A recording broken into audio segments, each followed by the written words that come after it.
आत्मवंदन सगळ्यांना, खूप प्रणाम आहे. सगळ्यांचं स्वागत आहे आणि सगळ्यांचं स्वागत आणि धन्यवाद सगळेजण आजच्या सत्रामध्ये सगळे सहभागी झालात त्यासाठी. सगळ्यांचे आभार.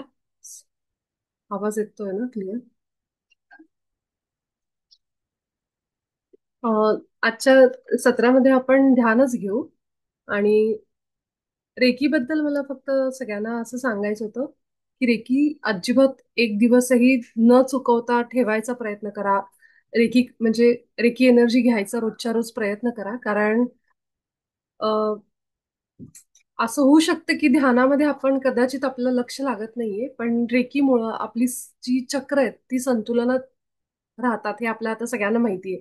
आणि दिवसभर सकाळी उठल्या उठल्या जेव्हा आपण रेकी घेतो, एकदा घेतली आपण सकाळी रेकी, एनर्जी आपल्या शरीरामध्ये फ्लो व्हायला लागली. आपल्या हातातून जेव्हा आपल्याला एनर्जी जाणवायला लागेल काही दिवसानंतर. माझा अनुभव सांगते छोटासा, की रेकी करत असताना आपल्या चक्रांवर आपण जेव्हा हात ठेवतो तेव्हा ते कलर दिसायला लागतात. आता मी हे इतके दिवस सांगत नव्हते कारण मला असं वाटतं की प्रत्येकाने आपापले अनुभव घ्यावेत वेगवेगळे. मला कदाचित ते कलर दिसत आहेत, अजून कुणाला काहीतरी वेगळ्या पद्धतीने होईल, जाणवेल, आतमध्ये मुवमेंट जाणवतील, एनर्जीमध्ये चेंज जाणवेल, की जिथं मला कुठला त्रास आहे त्या ठिकाणी मला काही फरक जाणवतो. अशा वेगवेगळ्या प्रकारचे अनुभव येतात. त्यामुळं एकच अनुभव येतो असं नाही, की मला कलर दिसले म्हणजेच माझी रेकी नीट होतीये असं नाहीये. किंवा मला मला मला आतमध्ये मुवमेंट जाणवली म्हणजेच माझी रेकी होती असं नाहीये. तर ज्या ठिकाणी आपल्याला आधी सुरुवातीला उदाहरण सांगते, ज्यांना सुरुवातीला असं जाणवत असेल की माझ्याकडून कुठलं काम नाही होते, मग मी ऍक्शन म्हणजे मी आयडियाज खूप आहेत माझ्या डोक्यामध्ये की हे करायचंय ते करायचंय, पण त्याच्यावर एक्झिक्युशन नाही होते, की मी कृती नाही करू शके. त्यावेळी आपल्याला थोडंसं समजतं की कुठल्या तरी चक्रामध्ये असंतुलन आहे. आणि ते चक्र म्हणजे आपलं नाभी चक्र, मणिपूर चक्र, जिथून ऍक्शन येते, जिथून आपण ती गोष्ट करायला सुरुवात करतो. त्याची सुरुवात कुठे होते? आयडिया, आपली कल्पना उगम कुठे होतो? तर आपल्या ओटीपोटामध्ये, स्वाधिष्ठान चक्र. कारण त्या स्वाधिष्ठान चक्राचे अधिपती कोण आहेत? तर ब्रह्मा सरस्वती, ब्रह्मदेव. आणि ब्रह्मदेव म्हणजे काय? उत्पत्ती, की जन्माला घालणं. आपल्या जन्माचं जे नियोजन आहे ते करणारी देवता म्हणजे आपण ब्रह्मदेव म्हणतो. म्हणजे उत्पत्ती जिथे होते. त्यानंतर असते स्थिती. स्थिती कुठे होते?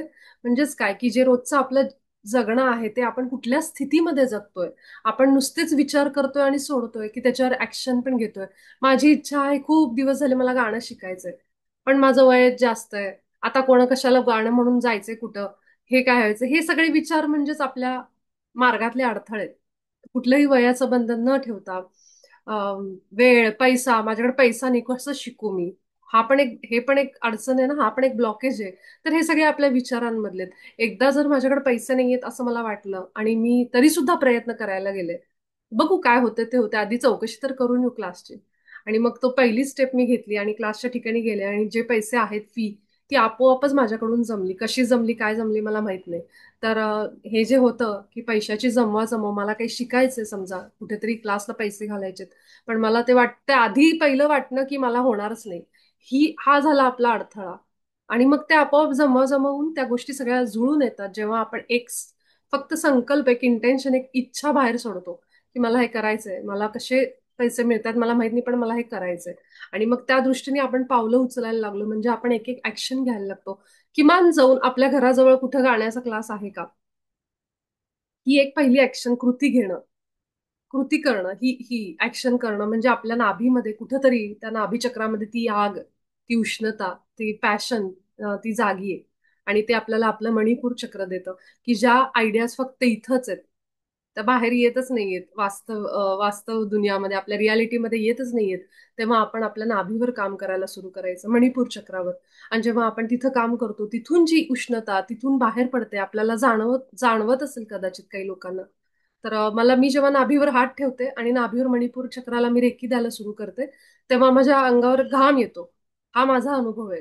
कुणाला काही वेगळा पण अनुभव येत असेल तर ती हीट मला जाणवायला सुरू होते. आणि मग मी जास्त जर मणिपुरामध्ये घेतलं तर बऱ्याच वेळेला मग उष्णतेचा पण त्रास होतो, पिंपल्स येणं किंवा अशा गोष्टी घडायला लागतात, किंवा उष्णतेचा त्रास म्हणजे ऍसिडिटी, पित्त, हे पण मला कधी कधी जाणवलेलं आहे. मग पाणी जास्त प्यायलं पाहिजे आपण, म्हणजे आणि जेव्हा हे करायला सुरू करतो आपण की नाभीचक्रावर काम करणं, तेव्हा आपल्याला उठून ते काम करावं, की विचार तरी करावा, चौकशी करावी, कुठे गाण्याचा क्लास आहे का, कुठे डान्सचा क्लास. मला जे शिकायचंय, जे नुसतंच इथं आहे, ते बाहेर येण्यासाठी एक एक कृती आपण घ्यायला लागतो. दिवसभरामध्ये ठरवलं असेल, आज घरातली ही कामं करायची, ती कामं करायची. असं खूप दिवस झाले ती पेंडिंग असेल लिस्ट, तर समजायचं की आपल्या मणिपूर चक्रामध्ये आपल्याला आता काम करणं गरजेचं आहे. आणि मग तुम्ही सकाळी उठल्या उठल्या थोडा वेळ जेव्हा तुम्ही सगळ्या चक्रांना रेकी देता, तेव्हा फक्त मणिपुराला थोडी जास्त द्या.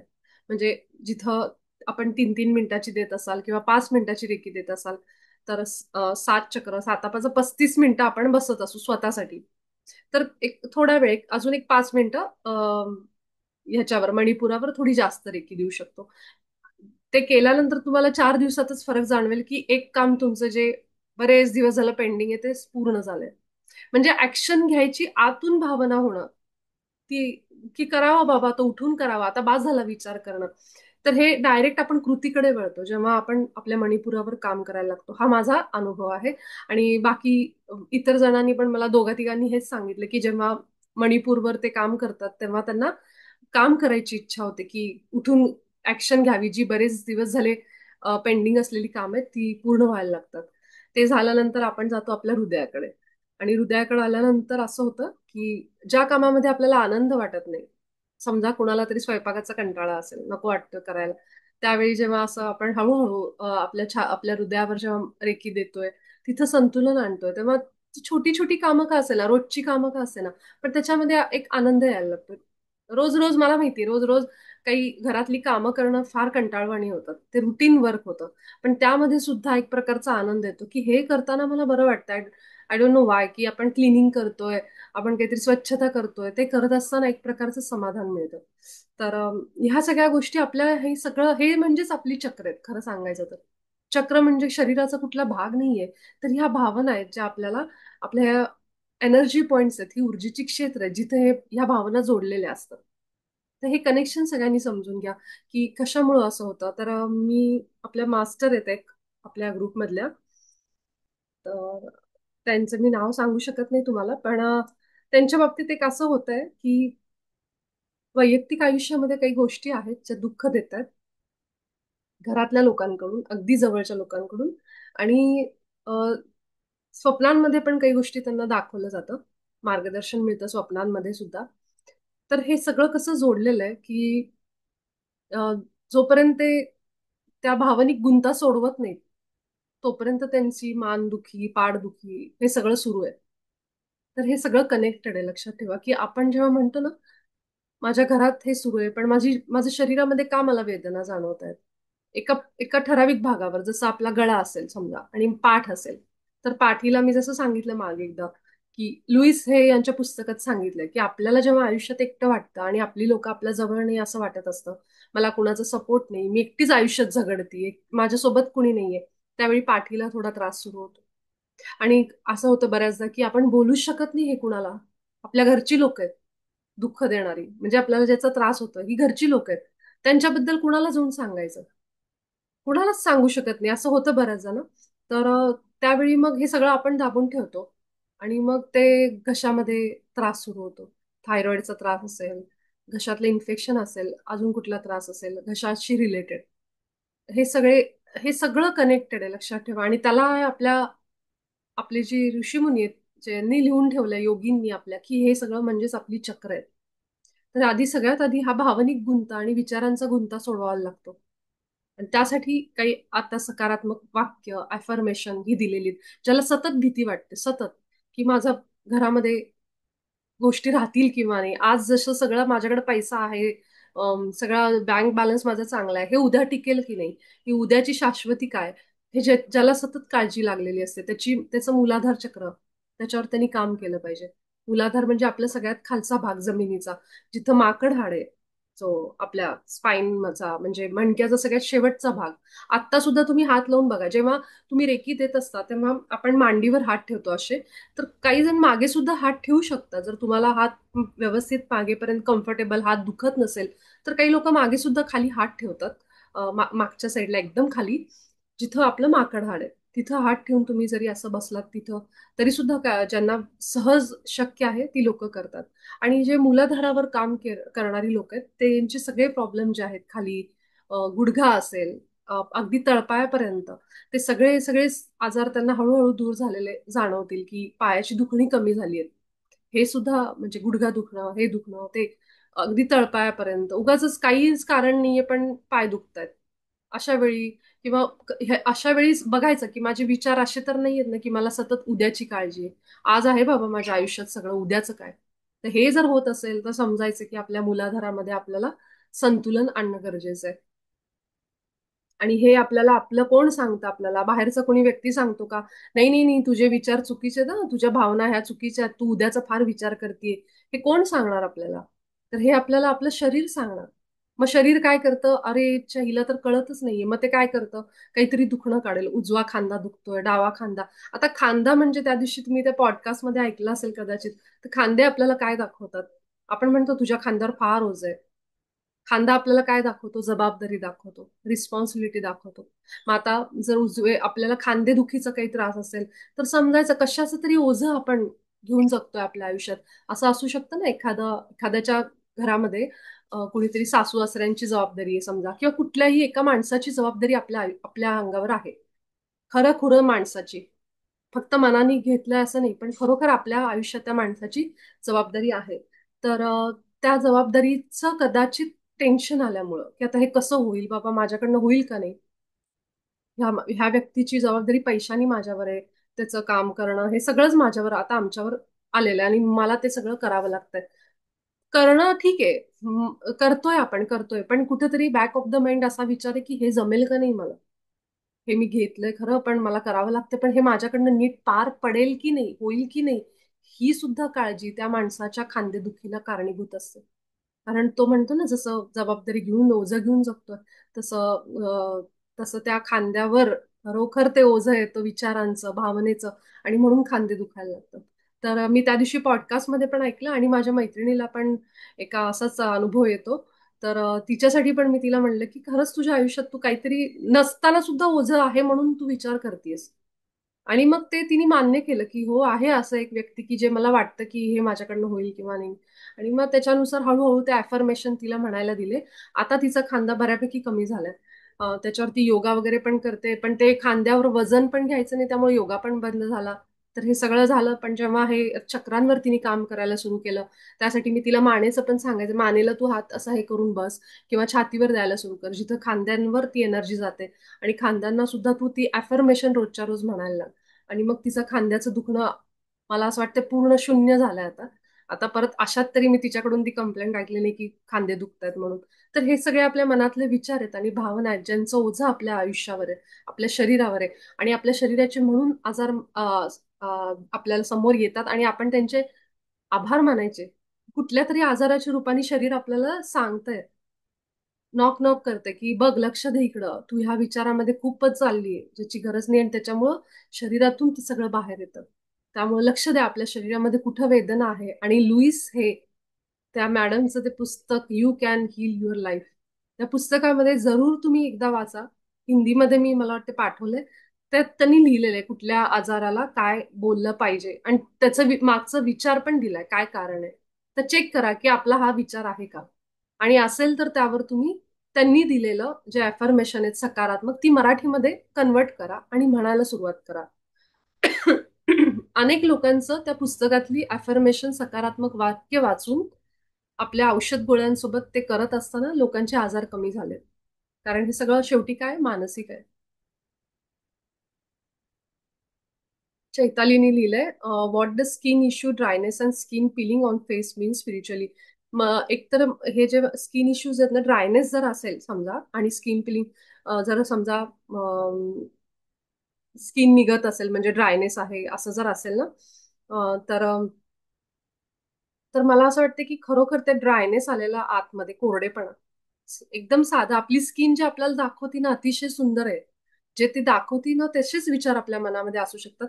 मला लुईस हेचं कनेक्शन माहित नाहीये. हा माझा अंदाज आहे की असं असेल तर चैताली प्लीज तू एकदा त्या पुस्तकाला पण रेफर कर. त्याच्यामध्ये तुला कळेल स्किन ड्रायनेस साठी काय की का बरं स्किन ड्राय पडते. दुसरं कारण मला अशातच नुकतंच डी विटॅमिनची कमी पण एकदा चेक करा. डी विटॅमिन चेक कर. डी विटॅमिन किंवा बी 12 ह्यामध्ये खूप प्रॉब्लेम आता येतात की स्किन ड्राय होत असेल, पिंपल्स येत असतील, तर एकदा ते पण चेक कर. आणि आयुष्य म्हणजे ज्यांना ज्यांना असं आहे त्यांनी एरंडेल तेलाचा पण वापर बघा करून. कारण एरंडेल तेल जे आहे ते चिकट असतं, मला माहितीये. त्याच्यामध्ये कुठलं तरी तेल मिक्स करायचं, नारळाचं किंवा तिळाचं, आणि ते तुम्ही स्किनला लावू शकता जर फार स्किन ड्रायनेस होत असेल तर. कारण मला तो त्रास झालाय, म्हणून माझ्या अनुभवावरून सांगते. एकदा तू ते ह्यांचं लुईस हे मॅडमचं पण पुस्तक रेफर कर. बहुतेक ड्रायनेस जो असतो ना, तो शक्यतो करून आपले इमोशन्स पण ड्राय झालेले असतात, त्याच्यामुळे पण होऊ शकतं असं माझा अंदाज आहे. म्हणजे मावशी म्हणती माझे खांदे दुखणे बऱ्यापैकी कमी झालंय, तर ध्यान करते त्यामुळं हे झालं असेल. आणि मनाली त्यांनी लिहिलंय, एक दिवस पूर्ण अं, 5 5 मिनिटं अशी 35 फुल रेखाचा व्हिडिओ व्हिडिओ करा तुमच्या आवाजात. मला कळलं नाही नेमकं काय म्हणायचं. तुम्ही मला व्हॉट्सअप करा, ह्याच्यानंतर आवाजामध्ये असं साऊंड मध्ये टाकून मी हे करेन, ऐकेन. मला इथं तुम्ही काय लिहिलं ते नीट कळलं नाही आता. ठीक आहे, तर आपण आजच्या आपल्या सत्राची सुरुवात करू आपण. ते पुस्तक मी पुन्हा एकदा पाठवेन, तुम्ही नक्की सगळ्यांनी ओपन करून बघा. आपले काही जर असे शारीरिक त्रास असतील तर त्या पुस्तकामध्ये दिलेली कारण त्याची. सुरुवातीला त्यांनी सांगितलं सुद्धा की कसं हे सगळं विचारांशी निगडीत आहेत हे सगळे आजार. अगदी म्हणजे दाताचा पण प्रॉब्लेम झाला तर तो कशामुळे झालाय हे त्याच्यामध्ये सांगितलं, आणि त्याच्यावर त्यांनी उपाय पण दिलेले आहेत. त्याचं मराठीमध्ये आपण ट्रान्सलेशन करून वापरू शकतो. तर आपण आजच्या आपल्या सत्राची सुरुवात करू.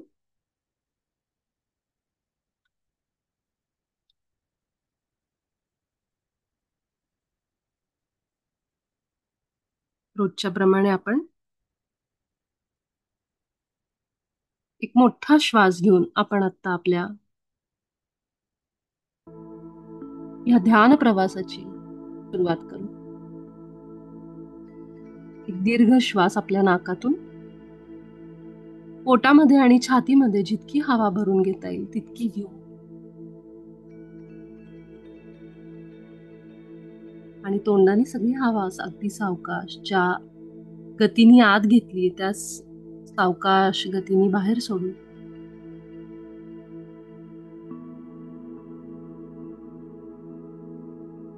आपण आपल्या आयुष्यामध्ये ज्या गोष्टींना सतत सतत शब्दांद्वारे व्यक्त करतो, बोलतो,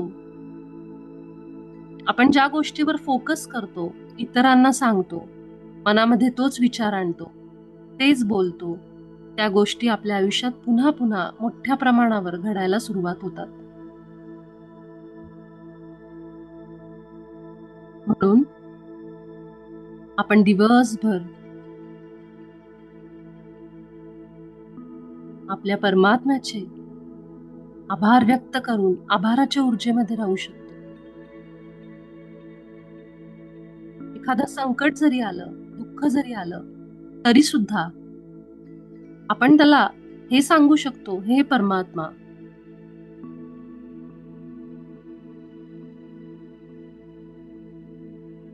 माझा तुझ्यावर पूर्ण विश्वास आहे. जे करत आहेस ते माझ्या काहीतरी हिताचं आहे. आत्ता कदाचित मला त्या गोष्टी समजणार नाहीत, पण त्यामागे काही कारण आहेत. त्यामुळं एक क्षण देखील तो विश्वास डळमळीत न होऊ देता मी पूर्ण तुझ्यावर विश्वास ठेवते आणि तुझे आभार मानते. हे जेव्हा वाक्य आपण बोलतो तेव्हा आपली ऊर्जा प्रचंड प्रमाणात वाढते. आपण अगदी वरच्या स्तरावर जाऊन व्हायब्रेट व्हायला लागतो. आपण वरच्या ऊर्जेमध्ये जातो. त्याप्रमाणेच आजचा दिवस कसाही गेला असू दे, चांगला किंवा वाईट, दोन्हीसाठी हे परमपिता, मी तुझे आभार मानते. आपले इष्टगुरु आणि देवता आपल्या डोळ्यासमोर आणा. एक श्वास छातीवर घ्या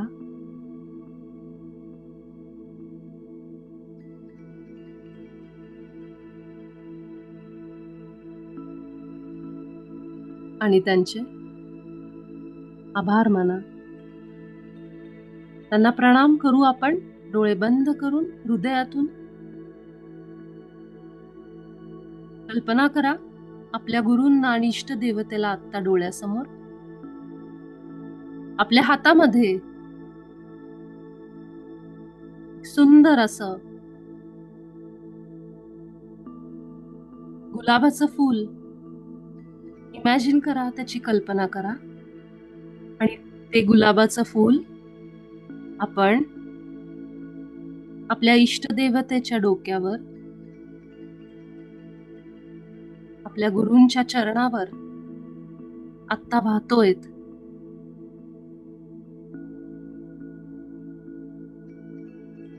हे चित्र डोळ्यासमोर आणू. लाल रंगाचं हे फूल आपण आपल्या गुरूंच्या चरणावर वाहतोय.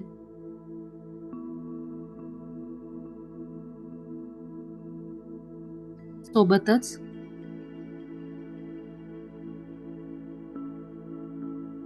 महादेवाची पिंड आपल्या डोळ्यासमोर आत्ता या क्षणाला. काळ्या पाषाणातली सुंदर अशी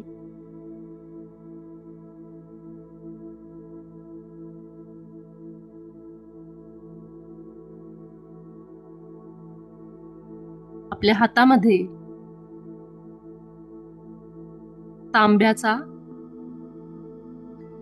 एक लोटा, त्यामध्ये पाणी आणि थोडं दूध मिक्स करून, एकत्र करून आपण महादेवाच्या पिंडीवर वाहतोय. ते पाणी हळूहळू पिंडीवरून खाली पसरतय. पूर्ण लोटाभर पाणी आपण अगदी श्रद्धेने महादेवाच्या पिंडीवर वाहिलंय.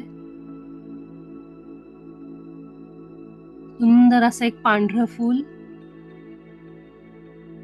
जे आपल्याला आवडतं कोणतंही, ते आपल्या हातात घ्या आणि पिंडीवर ठेवा.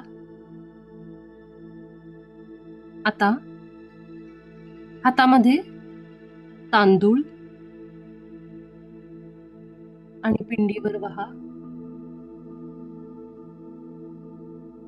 उदबत्ती घेऊ, गोलाकार ओवाळू. उदबत्तीचा सुगंध पसरलाय. छोटासा निरांजन, त्यामध्ये तूप आहे. आपण दिवा लावू. ते निरांजन हातात घेऊ. हे भगवंता, तू इतका प्रेमळ आणि दयाळू आहेस. माझा पिता आहेस. तुला खूप प्रणाम असं म्हणत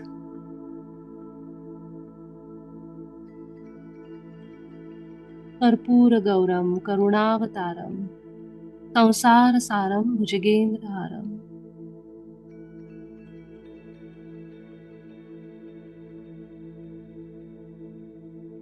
ते निरांजन ओवाळून आपण घेऊन टाकू खाली.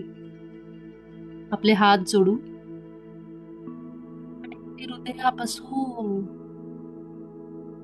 देवादिदेव महादेवांना प्रणाम करू. ओम नमः शिवाय. ओम नमः शिवाय.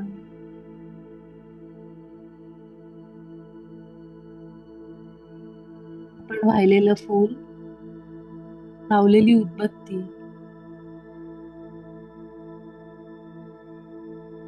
या प्रसन्न वातावरणात महादेवाच्या पिंडीतून एक सुंदर असा पांढरा तेजस्वी प्रकाश बाहेर येतोय आणि आपल्या अंगावर जिथं आपण उभे आहेत आत्ता प्रकाश सगळ्या अंगावर पडतोय. एखाद्या लाईटचा फोकस पडावा तसा आपल्या सहस्त्रारापासून तळपायापर्यंत आपण महादेवांच्या पांढऱ्या शुभ्र दैवी प्रकाशात उभे आहोत.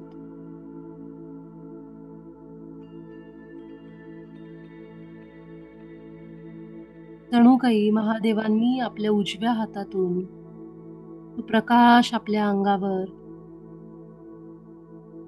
कृपा आशीर्वादाने सोडला आहे.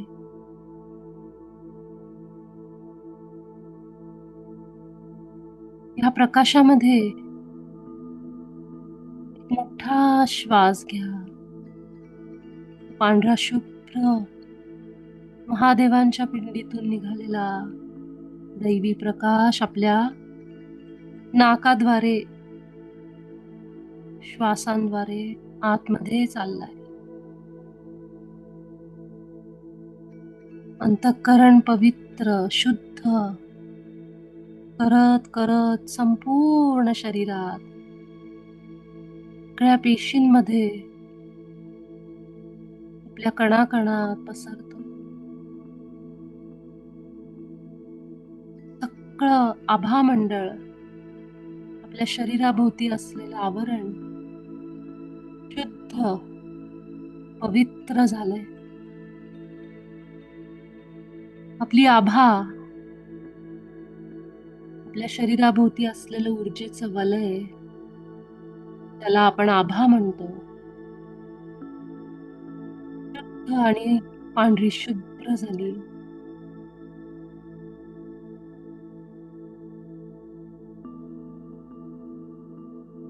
आता त्याच महादेवाच्या पिंडीमध्ये आपल्या गुरूंना बघा. आपले गुरु त्याच तत्वामध्ये आहेत. आपली इष्टदेवता दुसरी कोणतीही ती सुद्धा महादेवाच्या पिंडीमध्येच बघा. गुरु तत्व आणि दैवी तत्व सगळं त्यामध्ये एक होऊन गेलंय.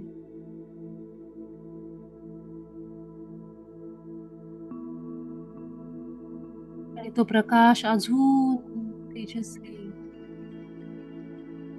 आपल्या संपूर्ण शरीरावर सगळ्या चक्रांमध्ये आतपर्यंत मणक्यापर्यंत जातोय. मूलाधार आपल्या माकड हाडापर्यंत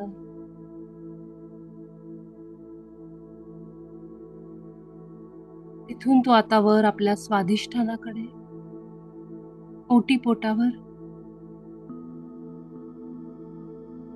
आपल्या नाभीवर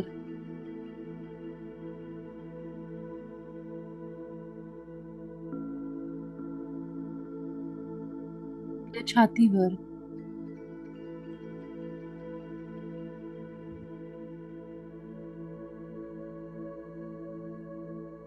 विशुद्धी आपला गळा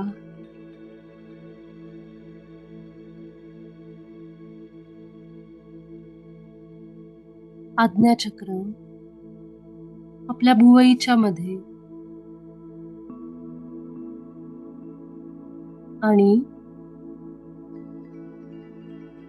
सहस्त्रार आपला टाळू भाग संपूर्ण शरीर श्री महादेवांच्या ऊर्जेमध्ये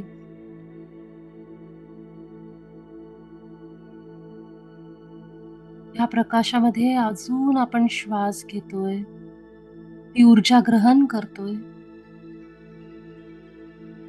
काही क्षण आपण ह्याच अवस्थेमध्ये महादेवांच्या पिंडीच्या समोर त्यांच्या प्रकाशामध्ये ध्यान करत ती ऊर्जा आत चाललीये श्वासांद्वारे. पूर्ण लक्ष श्वासांवर.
शेवटचा 1 मिनिट.